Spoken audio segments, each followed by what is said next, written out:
kamu menyuruh manusia berbuat segala perkara yang baik dan melarang daripada segala perkara yang mungkar, yakni buruk dan keji.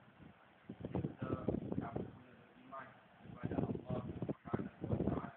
Surah Ali Imran ayat 130. Terdapat banyak hadis yang menyatakan dengan jelas bahawa orang Islam adalah semulia-mulia manusia dan umat Muhammad sallallahu alaihi wasallam adalah semulia-mulia umat.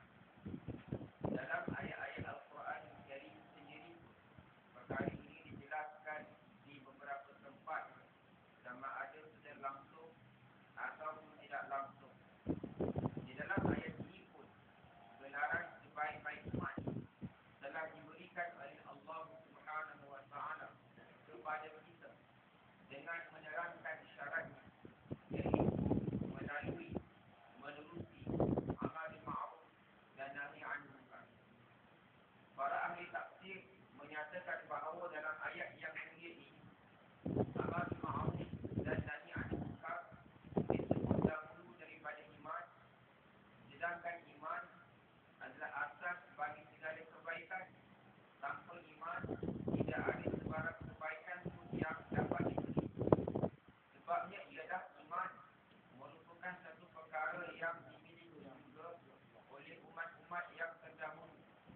Sebaliknya, keutamaan khusus yang menjadikan umat Muhammad sallallahu alaihi wasallam mulia dan mengatasi pengikut para Nabi alaihi salam yang dahulu tidak lain dan tidak bukan adalah amal ma'ruf dan nahi 'anil munkar yang merupakan tanda keistimewaan umat ini.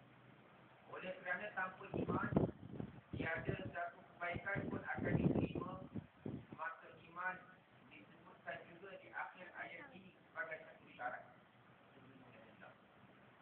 Sedangkan maksud sebenar ayat ini hanya untuk menyatakan keutamaan amal bil ma'ruf dan nahi 'anil munkar.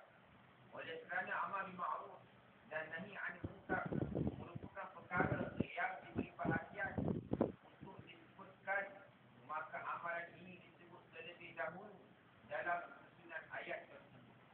Maksud bahawa amal bil ma'ruf dan nahi 'anil munkar adalah tanda keistimewaan umat ini ialah amalan tersebut harus diberi perhatian yang khusus. Menjalankan usaha dakwah dan tabligh sambil lewa adalah tidak mencukupi. Ini adalah kerana amalan ini adalah dakwah juga wujud di kalangan umat yang terdahulu, sebagaimana disebutkan dalam ayat 165 surah Al-A'raf dan lain-lain ayat lagi.